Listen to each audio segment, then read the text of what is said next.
الحمد للہ رب العالمین الرحمن الرحیم مالک یوم الدین ایاک نعبد و ایاک نستعین اہدنا الصراط المستقیم صراط الذین انعمت علیہم غیر المغضوب علیہم ولا الضالین۔ کل کی مجلس میں یہ بات آ چکی ہے کہ سورہ فاتحہ بندے کے درمیان اور اللہ کے درمیان ایک طرح کی درخواست ہے، ایک طرح کی گفتگو ہے، اور جب بھی کوئی شخص نماز میں کھڑا ہو کر سورہ فاتحہ کی قرأت شروع کرتا ہے تو ہر آیت پر اللہ کی طرف سے اس کا جواب بھی ملتا ہے۔ چنانچہ حدیث میں آتا ہے کہ اگر کوئی شخص الحمدللہ رب العالمین کا پڑھتا ہے، اللہ تعالیٰ فرماتے ہیں کہ حمدنی عبدی۔ جب الرحمن الرحیم پڑھتا ہے تو اللہ تعالیٰ فرماتے ہیں کہ اثنى علی عبدی، اور مالک یوم الدین کہتا ہے تو اللہ تعالیٰ فرماتے ہیں مجدنی عبدی۔ اور جب بندہ کہتا ہے ایاک نعبد و ایاک نستعین، تو چونکہ یہ شروع کے 3 آیتیں جو ہیں وہ اللہ کی حمد و ثنا کی اور اظہار پر مشتمل ہے۔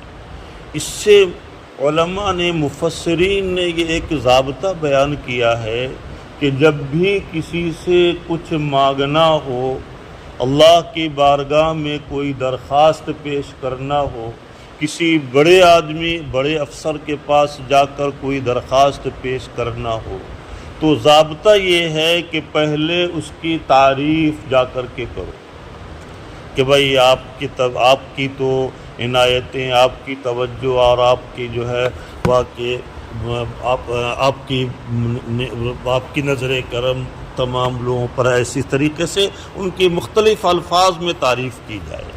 جب کوئی تعریف کرتا ہے تو وہ اس سے خوش ہو کر پھر آگے جو درخواست پیش کی جائے وہ درخواست کو فوراً شرف قبولیت حاصل ہو جاتی ہے۔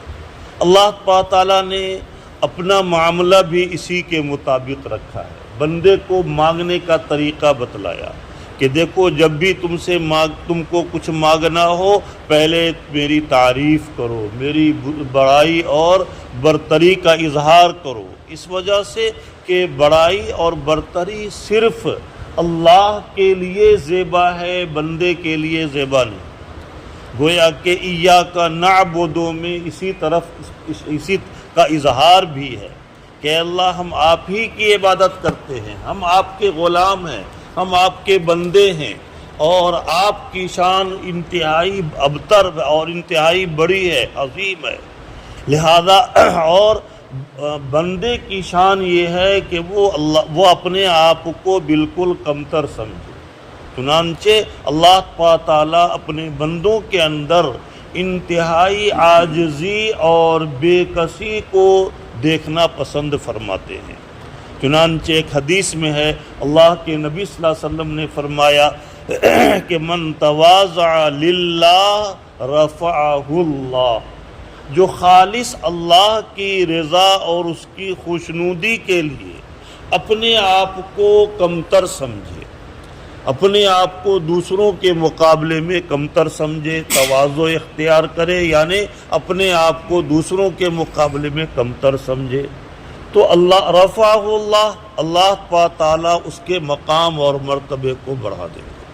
اب ایک دل میں ایک سوال پیدا ہوتا ہے کہ بھائی ہم تو ڈاکٹر ہیں، پروفیسر ہیں، انجینئر ہیں، حافظ مولانا ہیں، عالم ہیں، مفتی ہیں، یہ ہیں وہ ہیں، اور سامنے والا تو جاہل ہے، تو ہم اپنے سے دوسرے کو افضل اور اپنے آپ کو کمتر کیسے سمجھیں؟ یہ ایک ذہن میں سوال پیدا ہوتا ہے۔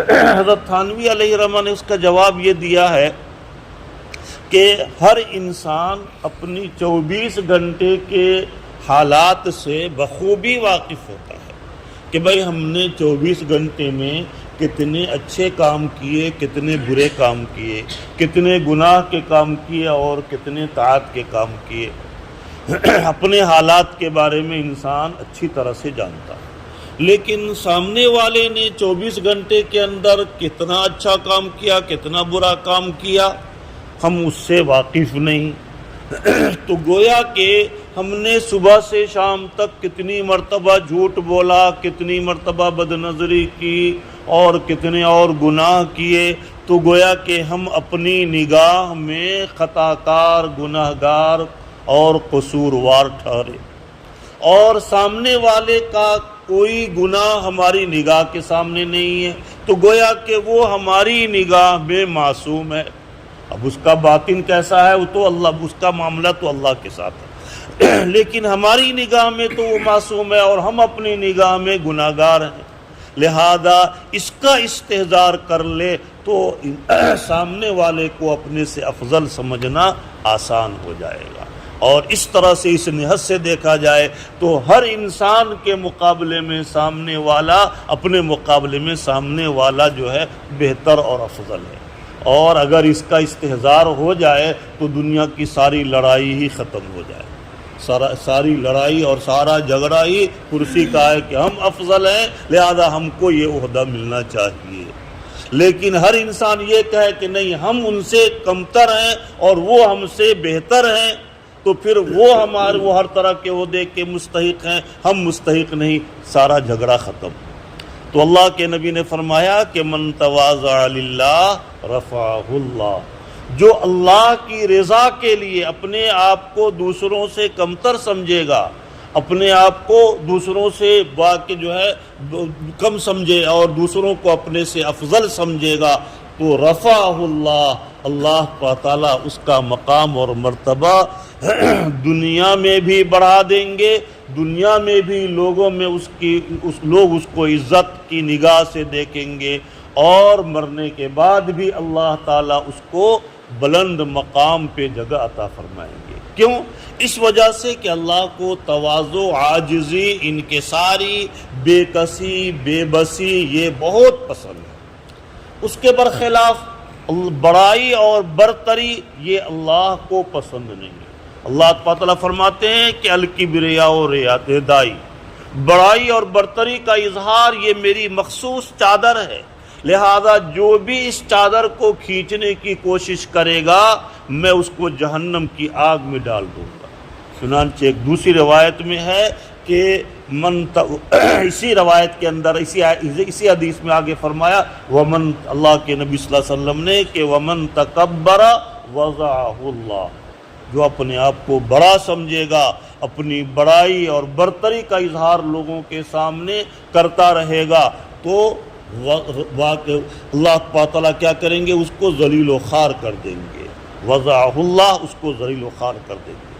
ایک روایت میں تو آگے بہت زیادہ خطرناک جملہ آیا ہے کہ اللہ کے نبی صلی اللہ علیہ وسلم نے فرمایا، وہ روایت جو ہے الفیۃ الحدیث میں بھی موجود ہے کہ اللہ کے نبی صلی اللہ علیہ وسلم نے فرمایا کہ اس کو جو اپنے آپ کو بڑا سمجھتا ہے اور دوسروں کو حقیر سمجھتا ہے، گھٹیا سمجھتا ہے، اللہ تعالیٰ اس کو وضع اللہ، اس کو ذلیل کریں گے کہ حتی یکون اہون عند اللہ من الکلب والخنزیر، کہ اللہ کے نزدیک وہ کتا اور خنزیر سے بھی زیادہ ذلیل ہو جائے گا۔ کہ عام طور سے کتا اور خنزیر کو لوگ حقیر اور واقع جو ہے اور گھٹیا جانور سمجھتے ہیں، لیکن اللہ کے نزدیک تکبر اختیار کرنے والا اس سے بھی زیادہ ذلیل و خوار ہے۔ اس وجہ سے ہمیشہ اپنے آپ کو کمتر سمجھنا چاہیے اور اس کا استحضار کر رکھنا چاہیے کہ بھائی سامنے والا ہمارا بھائی ہم سے بہتر ہے، گرچہ ہم بظاہر علم و عمل میں ان سے بہتر نظر آ رہے ہوں، لیکن اللہ کے نزدیک جو ہے اصل اعتبار تقویٰ کا ہے، اور کون تقویٰ میں بڑھا ہوا ہے وہ اللہ کو معلوم۔ تو ایاک نعبد، اس میں اسی بات کا بھی استحضار ہے کہ اللہ ہم آپ کے غلام ہیں، ہم آپ کے بندے ہیں، ہم آپ کے سامنے عاجزی اور بے کسی اور بے بسی کا اظہار کرتے ہوئے ہم آپ ہی کی عبادت کرتے ہیں۔ وَإِيَّاكَ نَسْتَعِينُ، اور تمام چیزوں میں ہم آپ ہی سے مدد طلب کرتے ہیں۔ ایاک نعبد، ہم آپ ہی کی عبادت کرتے ہیں۔ عبادت کے اندر نماز بھی آ گئی، اسی طریقے سے سجدہ بھی آ گیا کہ ہم غیر اللہ کسی انسان کو دکھلانے کے لیے نماز نہیں پڑھتے۔ ہمارا جو بھی عمل ہوتا ہے وہ سب خالص آپ کی رضا کے لیے، آپ کی خوشنودی کے لیے ہوتا ہے، آپ کے تقرب، آپ کا قربت حاصل کرنے کے لیے ہوتا ہے۔ اسی طریقے سے اس کے اندر سجدہ بھی آ گیا کہ میرا سجدہ صرف آپ ہی کے لیے ہے، غیر اللہ کے سامنے سر جھکانا یہ جائز نہیں ہے، لہذا ہم سر تو کٹا سکتے ہیں لیکن سر کسی غیر کے سامنے، آپ کے علاوہ کسی کے سامنے نہیں جھکا سکتے۔ میرا مرکز نظام الدین کے متصل خواجہ نظام الدین اولیاء اللہ کا مقبرہ ہے، کئی مرتبہ حاضری ہوئی تو ہم نے سوچا کہ ہمارے سلسلے کے اکابرین میں سے ہیں، ان کے مزار پر بھی حاضری دے دی جائے۔ تو جب وہاں سے جانے کے لیے، ادھر جانے کے لیے آپ آگے بڑھیں گے، سب سے پہلے تو پھول والے آپ کو پریشان کریں گے کہ کتنا بے ادب اور گستاخ ہے، بغیر پھول کے بابا کے دربار میں جا رہا ہے۔ اچھا، اس کے بعد بہرحال میں تو چونکہ بے ادب گستاخ ہوں ہی، اسی وجہ سے بغیر پھول کے بکتے آ گئے، میں ویسا ہی چلا گیا بغیر پھول کے۔ اس کے بعد آگے گیا تو دیکھا کہ کئی آدمی کو دیکھا میں نے کہ وہ جو ہے نظام الدین اولیاء علیہ الرحمہ کی مزار پر، قبر پر پیشانی رکھ کر اور اس کے اپنے سجدہ کر رہے ہیں، اور اس کے بعد رو رو کر کے دعا مانگ رہے ہیں، بابا میرا یہ کام کر دیجئے، مجھے جو ہے اولاد نہیں ہو رہی، مجھے اولاد دے دیجئے، میرا فلاں کام لٹکا ہوا اس کو پورا کر دیجئے۔ دیکھ کر مجھے تعجب ہوا کہ اتنے بڑے مرکز کے سامنے اور اس کے بعد اتنے بڑے ولی کی قبر پر اس طرح سے خرافات اور بدعات کا ارتکاب ہو رہا ہے، یہ سر کسی غیر کے سامنے جائز نہیں ہے۔ ہم نے دیکھا کہ اس مقبرہ کے دونوں سمت میں، یعنی اتر پچھم اور پورب جانب جو جالی ہے، اس جالی میں ہم نے دیکھا سیمنٹ کی جالی لگی ہوئی، اس میں ہم نے دیکھا کہ وہ گلابی کلر کے بہت سے دھاگے بندھے ہوئے ہیں، جیسا دھاگا وہاں اگر کوئی اجمیر پہنچ جائے تو اجمیر سے بھی لوگ دھاگا لے کر آتے ہیں گلابی کلر کا، اور اس کے بعد وہ دھاگا کو سمجھتے ہیں کہ بس جسے ہاتھ میں وہ دھاگا آ گیا وہ تو دین دنیا دونوں میں کامیاب ہو جائے گا، اس طرح کا عقیدہ اس دھاگا کے ساتھ۔ اب وہ دھاگا کی نوعیت کیا ہوتی ہے مجھے معلوم نہیں، لیکن ہم نے وہاں پوچھا ایک صاحب سے کہ بھائی یہاں پر یہ بہت سارے دھاگے بندھے ہوئے ہیں، اس کی وجہ کیا ہے؟ تو انہوں نے بتلایا کہ اصل میں جو بھی آتے ہیں بابا کے مقبرے پر وہ اپنا جو ہے یہ منت مانگتے ہیں کہ بابا میرا اگر فلاں کام ہو گیا تو ہم اس پر مرغا چڑھائیں گے، ہم اس پر بکرا چڑھائیں گے۔ اب جو بھی آتا ہے وہ یادداشت کے لیے ایک دھاگا یہاں پر باندھ دیتا ہے، اور جب اس کا کام ہو جاتا تب وہ آتا ہے تو وہ پہلے مرغا چڑھائے گا، پھر وہ دھاگا کو کھول کر لائے گا۔ اب وہ دھاگا بابا کے مزار پر بندھا ہوا تھا، اس وجہ سے اب وہ بہت متبرک ہو گیا۔ اب اس کو لا کر کے لوگ جو ہے برکت کے لیے ہاتھوں میں باندھتے ہیں۔ کئی آدمی میرے پاس آئے تو اس کے ہاتھ میں وہ گلابی کلر کا دھاگا تھا، میں نے کہا بھئی یہ دھاگا کیسا ہے؟ تو کہا کہ ارے یہ تو ہم خواجہ اجمیری کے دربار میں گئے تھے، وہاں سے لے کر آئے ہیں۔ میں نے کہا کہ یہ کھلا ہوا شرک ہے، اس کو پہلے ابھی فون کاٹ کر کے ہٹاؤ، یہ جو ہے دھاگا کے اندر کچھ بھی نہیں ہے، بلکہ وہاں جا کر کے صرف جو ہے خواجہ صاحب کے حالات زندگی کو معلوم کرو کہ کیسے انہوں نے زندگی گزاری اور کیسے وہ اللہ کا قرب حاصل کیا، ان کے بتائے ہوئے انہوں نے جیسے جو اللہ کے قرب کے جس راستے کو اختیار کیا قرب حاصل کرنے کے لیے، اس راستے کو اختیار کرو۔ اب تو وہ خود محتاج ہیں ایک ایک نیکی کے، وہ کیا تمہارا کام بنائیں گے اور تم کو لڑکا دیں گے اور تم کو کچھ دیں گے؟ تو معلوم ہوا کہ بھائی سجدہ کرنا بھی غیر اللہ کے سامنے جائز نہیں ہے، لہذا عبادت کے اندر یہ چیز بھی آ گئی کہ بھائی سجدہ ہے۔ اسی طریقے سے قربانی ہے، بہت سے لوگ قربانی کے موقع پر بوا کے جو ہے غیر اللہ کے نام پر ایمان والے بھی قربانی کرتے ہیں کہ یہ خواجہ صاحب کے نام سے قربانی ہے، یہ فلاں کے نام کے اوپر بکرا ذبح کر دیا جائے، اور فلاں کے نام پر بکرا ذبح کر کے اس کے بعد سب کو دعوت دیتے ہیں۔ ما اہل لغیر اللہ، اگر غیر اللہ کے نام پر ذبح کیا گیا ہے، قربانی میں اگر کسی کی طرف سے مردوں کی طرف سے قربانی کرنا وہ الگ مسئلہ ہے، لیکن کسی بزرگ کے نام پر جانور کو ذبح کرنا یہ ما اہل لغیر اللہ ہے، لہذا اس کا کھانا جائز نہیں ہے۔ ہاں البتہ جانور ذبح کر کے اور اس کے بعد اس کا ثواب کسی اغوا کے صحابہ کرام یا بزرگان دین کو پہنچا دیا جائے تو اس کا ثبوت ہے۔ اللہ کے نبی صلی اللہ علیہ وسلم نے قربانی کے موقع پر ایک بکرا ذبح کیا اور اپنی کہا کہ بھائی یہ نیت کیا کہ بھائی یہ میری طرف سے اور میری پوری امت کی طرف سے۔ گویا کہ اگر اللہ کے نبی صلی اللہ علیہ وسلم نے پوری امت کی طرف سے قربانی کی ہے، اللہ تعالیٰ نے اگر وسعت دیا ہے تو اپنے نبی کی طرف سے، صحابہ کرام کی طرف سے، سب کی طرف سے قربانی کرنا چاہیے۔ لیکن ہمارے معاشرے میں عام طور سے مزاج کیا ہے کہ اس سال ڈاکٹر صاحب نے اپنی طرف سے قربانی کر لیا تو آئندہ سال کہیں گے کہ بھائی میری بیوی کی طرف سے کر دیجئے۔ کیوں بھائی؟ میں نے اپنی طرف سے تو گزشتہ سال کر لیا تھا، لہذا آج اس سال جو ہے میرے فلاں مرحوم کی طرف سے کر دیجئے۔ کیوں بھائی؟ میں نے اپنی طرف سے تو فلاں گزشتہ سال کر لیا تھا۔ لیکن مسئلہ یہ ہے کہ جن کے اوپر قربانی واجب ہے ان کے لیے ہر سال قربانی کرنا واجب اور ضروری ہے۔ ایک سال کر لینے، اپنی طرف سے قربانی پہلے کیجئے، پھر اگر اللہ تعالیٰ نے وسعت دیا ہے تو اپنے مرحومین کی طرف سے بھی کیجیے۔ اپنی بیوی کے پاس بھی اتنے زیورات ہیں جس کی وجہ سے ان کے اوپر قربانی واجب ہے تو ان کی طرف سے بھی ہر سال واجب ہے۔ بہرحال تو یہ قربانی بھی عبادت کے اندر آ گئی کہ ہم یہ جانور کا ذبح کرنا بھی غیر کے لیے جائز نہیں ہے، وہ کہ ہماری ہر طرح کی قربانی بھی صرف اللہ کی رضا کے لیے ہو، نام و نمود اور شہرت کے لیے نہ ہو کہ بھائی ہم 5 لاکھ کا بکرا لے کر آئے ہیں۔ ایک صاحب میرے ہیں پہچان والے، وہ جو ہے ہر سال کئی لاکھ، 1 لاکھ سے اوپر کا بکرا لے کر آتے ہیں۔ 1 لاکھ کا نہیں، ایک مرتبہ 5 لاکھ کا لے کر آئے تھے، اور اس کے بعد انہوں نے چوک بازار میں ایک بڑی سی جگہ لی کرائے پر، اور وہاں پر ایک جو ہے چاروں طرف سے گھیر کر کے وہ اس کو جو ہے اس کو رکھنے کے لیے بنا دیا، اور اس کے بعد ہزاروں آدمی لوگ آ رہے ہیں اس بکرا کو دیکھنے کے لیے۔ کیا ہے بھائی؟ تو فلاں صاحب کا بکرا ہے۔ یہ نام و نمود اور شہرت یہ جو ہے اللہ کو پسند نہیں ہے۔ اس وجہ سے قربانی بھی نام و نمود کے لیے نہ ہو، خالص اللہ کی رضا کے لیے ہو۔ میں نے کہا کہ اس سے بہتر یہ تھا کہ آپ جو ہے 20-25 ہزار کا بکرا لے لیتے اور چپکے سے کر دیتے۔ یہ نام و نمود اور شہرت کے ساتھ یہ قربانی جو ہے یہ مناسب نہیں ہے۔ میں نے ان کے سامنے ان سے ملاقات نہیں، ان کے بھائیوں سے میں نے یہ کہا ضرور۔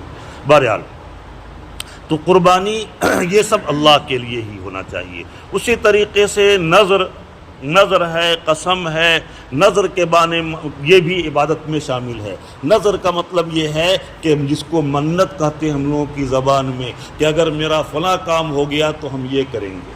حدیث میں آتا ہے کہ اس سے بخیل لوگ نظر مانتے ہیں۔ جو سخی ہیں وہ ان کا طریقہ یہ ہے کہ جب بھی کوئی اہم کام درپیش ہوتا ہے تو وہ صدقہ کر دیتے ہیں، اور یہی اصل طریقہ ہے کہ جب بھی کوئی اہم کام درپیش ہو تو صدقہ کر دینا چاہیے، اس وجہ سے کہ صدقہ اللہ کے غصے کو ٹھنڈا کر دیتا ہے، اور جب اللہ کا غصہ ٹھنڈا ہو جاتا ہے تو پھر اللہ تعالیٰ اس بندے کی طرف توجہ دیتے ہیں، اس کے حالات کی پراگندگی کو دور فرما دیتے ہیں۔ تو اس بنا پر صدقہ جب بھی کوئی اہم کام درپیش ہو تو صدقہ کرنا چاہیے، لیکن عام طور سے امت کا مزاج یہ ہے کہ وہ نظر مانتی ہے کہ میرا فلاں کام ہو گیا تو فلاں بابا کے مزار پر ہم کیا کریں گے؟ بکرا چڑھائیں گے، اور فلاں بابا کے مزار پر مرغا چڑھائیں گے۔ یہ حالانکہ یہ بالکل شرک، ناجائز اور حرام ہے۔ نظر کے سلسلے میں ضابطہ علماء نے لکھا ہے کہ نظر انہی چیزوں کی درست ہے جس جنس کی شریعت میں کوئی اطاعت اور عبادت مشروع ہے، جیسے نماز ہے، روزہ ہے، زکوٰۃ ہے، حج ہے۔ یہ شریعت کے اندر یہ عبادت اور طاعت مشروع ہے۔ لہذا اگر کوئی نظر ماننا ہے، نظر مانے اگر میرا فلاں کام ہو گیا تو میں 10 رکعت یا 4 رکعت یا 8 رکعت نفل نماز پڑھ لوں گا شکر گزاری کے طور پر، ٹھیک ہے، کوئی عرض نہیں۔ میرا فلاں کام ہو گیا، میں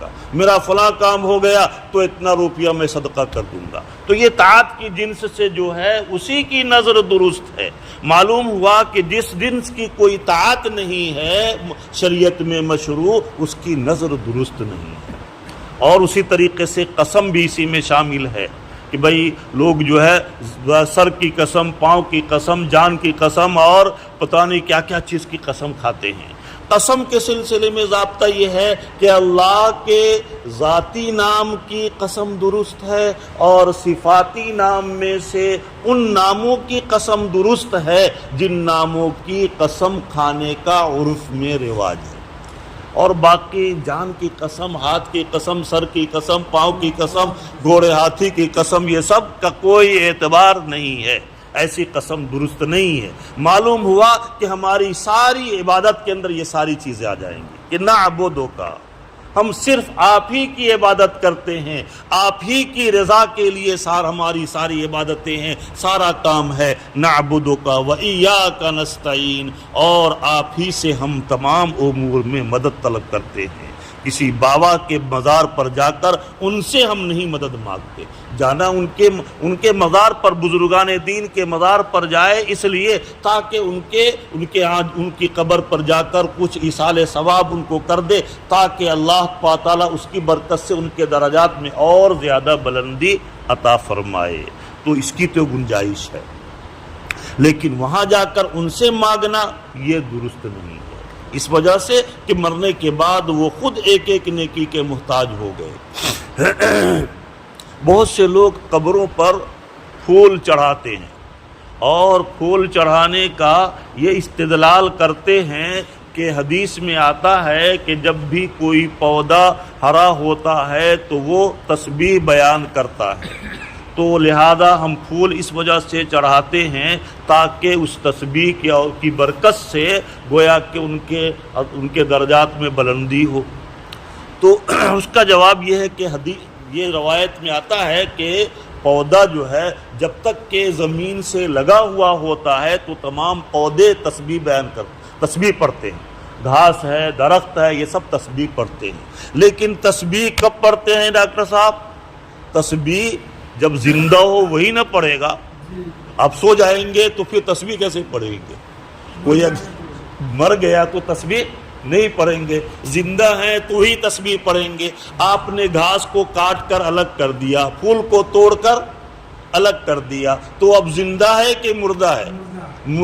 مردہ تسبیح نہیں پڑھتا۔ معلوم ہوا کہ پھول جو ہے وہ ہم قبر پر چڑھائیں گے، وہ پھول تسبیح نہیں پڑھتا۔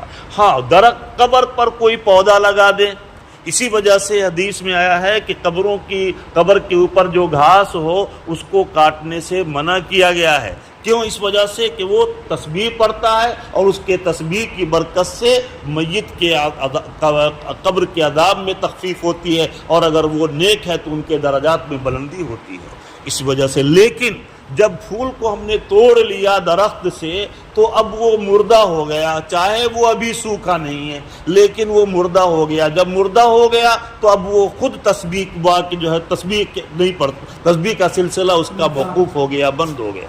لہذا اب پھول چڑھانے سے یہ تصور کرنا کہ بھائی یہ جو ہے تسبیح پڑھتے ہیں اور ان کی وجہ سے ان کے عذاب میں تخفیف ہوگی، یہ درست نہیں ہے۔ ایاک نعبد و ایاک نستعین، اے اللہ ہم آپ ہی کی عبادت کرتے ہیں اور تمام امور میں ہم آپ ہی سے مدد طلب کرتے ہیں۔ جب بندہ یہ پڑھتا ہے تو اللہ تعالیٰ کہتے ہیں ھذا بینی و بین عبدی۔ اس کے بعد جب کہتا اہدنا الصراط المستقیم، اے اللہ آپ ہم کو سیدھا راستہ بتلا دیجئے کہ اس دنیا کے اندر ہم کو راہ راست سے بھٹکانے والے اور گمراہ کرنے والے، ایمان سے محروم کرنے والے ایک سے ایک اسباب موجود ہیں، لہذا ہم اس پرخطر دور میں اپنے ایمان کی ہم کیسے حفاظت کریں گے اور کیسے ہم دعا کے جو ہے آپ کی رضا اور خوشنودی کو حاصل کر سکیں گے۔ اس لیے اس کے لیے آپ ہم کو کوئی سیدھا راستہ بتلا دیجئے جس پر چل کر ہم آپ کی رضا اور خوشنودی کو حاصل کر سکیں۔ چنانچہ جب بندہ یہ دعا کرتا ہے تو اللہ تعالیٰ فرماتے ہیں ھذا بینی و بین عبدی ولعبدی ما سال، میرے بندے تم نے ہدایت کا راستہ مانگا ہے، صراط مستقیم کی دعا کی ہے، درخواست کی ہے، ہم ضرور تمہاری درخواست کو پورا کریں گے اور ہم تم کو صراط مستقیم دیں گے۔ چنانچہ اللہ تعالیٰ نے یہ پورا قرآن نازل فرما دیا ہے، میرے بندے تم نے مجھ سے صراط مستقیم مانگا تھا، سیدھا راستہ مانگا تھا، یہ ہدایت نامہ ہے، یہ دستور حیات ہے، یہ صراط مستقیم ہے، اس پر چل کر تم دنیا میں بھی کامیاب رہو گے اور مرنے کے بعد بھی تم کامیاب زندگی گزارو گے۔ معلوم ہوا کہ اللہ تعالیٰ نے بندے نے جو دعا کیا تھا کہ اللہ ہم کو سیدھا راستہ بتلائیے، اللہ تعالیٰ نے بندے کی دعا کو قبول کرتے ہوئے پورا واقع جو ہے قرآن دے دیا کہ میرے بندے یہ ہے صراط مستقیم، اس پر اگر تم چلو گے تو تم دنیا میں بھی کامیاب اور آخرت میں بھی کامیاب رہو گے، دنیا میں بھی ہماری خصوصی عنایت اور توجہ تمہارے ساتھ رہے گی اور مرنے کے بعد بھی میں تمہارا اعزاز اور اکرام ہوگا۔ تو اہدنا الصراط المستقیم صراط الذین انعمت علیہم، اے اللہ آپ ان لوگوں کا راستہ بتلا دیجئے جس پر آپ نے انعام فرمایا ہے۔ منعم علیہ کا تذکرہ قرآن میں بھی اللہ تعالیٰ نے فرمایا ہے کہ انعم اللہ علیہ من النبیین اولئک انعم اللہ علیہ من النبیین والصدیقین والشہداء والصالحین، کہ انعم اللہ علیہ، اللہ تعالیٰ یہ اللہ کے ایسے مقرب بندے ہیں کہ جن پر اللہ تعالیٰ نے اپنا خصوصی انعام نازل فرمایا اور ان کو اللہ تعالیٰ نے اس دنیا میں ایک نمونہ والی زندگی گزارنے کی توفیق دی اور وہ نمونہ والی زندگی گزار کر چلے گئے۔ معلوم ہوا اس آیت کے ذیل میں مفسرین نے لکھا ہے کہ اس آیت کے ذریعے سے بندے کو اس بات کی طرف بھی توجہ دلانی مقصود ہے کہ اس صراط مستقیم پر صحیح طور سے چلنا اسی وقت ممکن ہوگا جب کہ اس راستے سے واقف لوگوں کی صحبت اختیار کی جائے۔ جب تک کہ ہم ان کے کسی جو اس راستے کو جانتے ہیں اس کے ساتھ نہیں بیٹھیں گے، ان کے ساتھ اپنا تعلق نہیں قائم کریں گے، ان سے ہم اپنا رابطہ نہیں رکھیں گے، اس وقت تک ہم کو صراط مستقیم صحیح طور سے سمجھ میں نہیں آئے گا اور صراط مستقیم پر ہم صحیح طور سے نہیں چل پائیں گے۔ اسی وجہ سے اہل اللہ سے اپنا تعلق جوڑنا اور اہل اللہ سے اپنا ربط رکھنا اللہ کے مقرب بندوں، چنانچہ منعم علیہ کے بارے میں بتلایا گیا کہ ایک تو انبیاء ہیں، لیکن انبیاء کا سلسلہ تو اب موقوف ہو گیا، انبیاء اب نہیں رہے، لہذا انبیاء کا سلسلہ جو ہے موقوف ہو گیا۔ اب آگے ہے نبیین والصدیقین، اللہ کے واقع جو سچے بندے، اللہ کے سچے بندوں سے مراد وہ ہیں جو اللہ کی رضا والے راستے پر چل کر انہوں نے واقع اپنی زندگی کو گزار دیا اور اللہ کی واقع رضا کے لیے اپنا سب کچھ قربان کے حصول کے لیے اپنا سب کچھ قربان کر دیا۔ تو ایسے صدیقین کے ساتھ جو ہے واقع رہنے کا حکم دیا گیا اور اس آیت میں یہ بیان کیا گیا کہ ان صدیقین کے راستے پر ہم کو چلنے کی توفیق عطا فرما دیجئے اور وہ صدیقین کا راستہ عطا فرمائیے۔ اسی طریقے سے من شہداء وہ لوگ ہیں جنہوں نے اپنا مال، اپنی جان، سب کچھ اللہ کے لیے قربان کر دیا۔ تو فرما رہے ہیں کہ من الشہداء صالحین جو صلاح و تقوی والی زندگی گزار کر اس دنیا سے چلے گئے، اللہ کی رضا اور اس کی خوشنودی والی زندگی گزار کر چلے گئے۔ تو ایسے مقربین لوگوں کے راستے پر چلنے کا واقع جو ہے کی درخواست کی گئی۔ معلوم ہوا کہ ان اللہ والوں کی صحبت میں رہ کر پھر جو ہے یہ صراط مستقیم کو سمجھا اور اس پر صحیح طور سے چلا جا سکتا ہے۔ جب تک کہ اللہ والوں کی صحبت میں ہم نہیں بیٹھیں گے صحیح طور سے ہم کو پتہ نہیں چلے گا کہ کون کون سے راستے ایسے ہیں جو اللہ کی قرب کو کی منزل کو آسانی شارٹ کٹ میں طے کرنے والے ہیں۔ اب جو ہے وہ ترقی کا زمانہ ہے، ترقی کے زمانے کی وجہ سے انسان جو مسافت پہلے کئی سال میں طے کرتا تھا اب اس کو چند گھنٹے میں طے کر لیتا ہے۔ اسی طریقے سے اللہ کے قرب کی منزل بھی یہ جو ہے واقع قرب قیامت کا زمانہ ہے۔ اس زمانہ میں اللہ کے نبی صلی اللہ علیہ وسلم نے فرمایا کہ اس پہلے زمانہ میں لوگ جو ہے 50 سال 60 سال تک جو عبادت کرتے تھے اور 1000 سال تک جو عبادت کرتے تھے، اگر اس امت کے افراد میں سے کوئی شخص ایک رات بھی صحیح طور سے عبادت میں گزار دے تو وہ 1000 سال کے برابر اس کو اجر و ثواب 1000 سال کی عبادت کے برابر مل جائے گا۔ چونکہ یہ قرب قیامت کا دور ہے، یہاں پر اس امت کے لیے اللہ تعالیٰ نے معمولی کام پر بڑے بڑے انعامات کا وعدہ رکھا ہے۔ بہرحال تو صراط الذین انعمت علیہم، ان لوگوں کا راستہ ہمیں بتلا دیجئے جس پر آپ نے انعام فرمایا ہے۔ منعم علیہ کا تذکرہ بھی آیا، غیر المغضوب علیہم ولا الضالین، آپ ان لوگوں کا راستہ ہمیں نہیں بتلائیے جو کہ جن کے اوپر آپ کا غضب نازل ہوا۔ غضب نازل ہوا، مغضوب علیہم سے مراد یہود ہیں کہ یہود بڑی شرکش قوم تھی اور ان کو جو بھی ان کے نبی حضرت موسیٰ علیہ السلام کہتے تھے ہمیشہ اس کے اندر کوئی نہ کوئی اشکال کرتے اور اس کے مخالفت ہی کرتے تھے۔ اسی وجہ سے ان کے لیے احکام بہت سخت نازل کیے گئے، اتنے سخت احکام نازل کیے گئے بنی اسرائیل کے لیے کہ اگر کپڑے پر کہیں پر نجاست لگ جائے تو کپڑے کو کاٹ کر پھینکنا ضروری تھا، اس کو صاف کرنے کی اور اس کو پاک کرنے کی اس کے علاوہ کوئی شکل ہی نہیں تھی۔ بعض مفسرین تو یہاں تک کہے ہیں کہ اگر بدن پر بھی کوئی نجاست لگ جائے تو وہاں کی کھال کو اکھیڑ کر پھینکنا ضروری تھا، ایسے سخت احکام تھے۔ اور بعض مفسرین نے بیان کیا ہے کہ نہیں، جسم کی کھال کے بارے میں یہ نہیں حکم تھا بلکہ کپڑے کے بارے میں حکم تھا۔ بہرحال ایک قول یہ بھی کھال کے بارے میں بھی ہے۔ تو اتنے سخت احکام ان کے اوپر نازل کیے گئے ان کی سرکشی کی بنا پر۔ تو فرمانے یہ مغضوب علیہم، ان کے اوپر اللہ کا غضب نازل ہوا ہے، لہذا ان کے راستے سے ہماری حفاظت فرمائیے۔ ولا الضالین، اور نہ گمراہ لوگوں کے راستے سے۔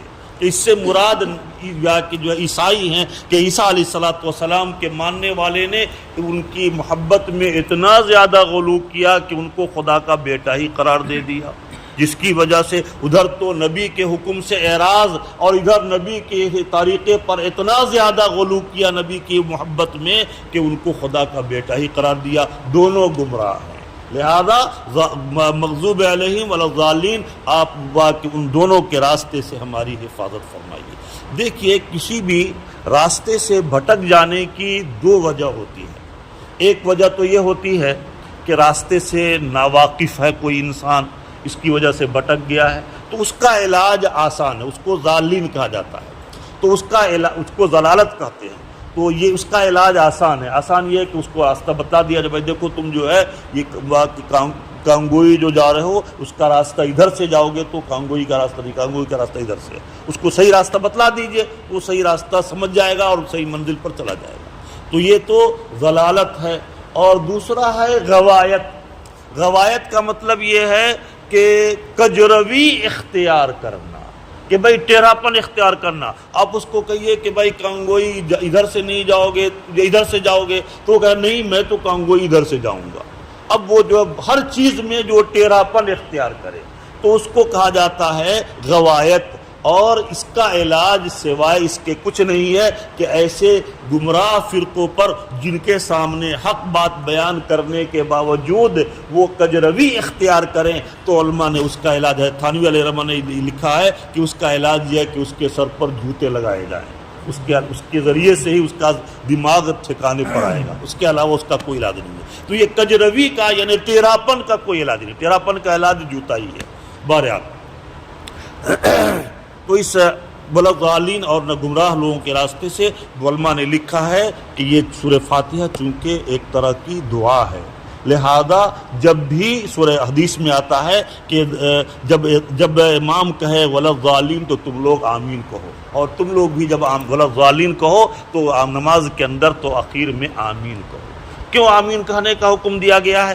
اس وجہ سے کہ آمین یہ سریانی زبان کا لفظ ہے اور اب یہ عربی زبان بن گیا ہے، اور یہ اس کا فل فارم ہے کیا؟ استجب دعاءنا، گویا کہ یہ شارٹ لفظ ہے آمین، اور اس کا فل فارم ہوگا استجب دعاءنا، اے اللہ ہم نے جو دعا کیا ہے آپ ہماری دعا کو قبول فرما لیجیے۔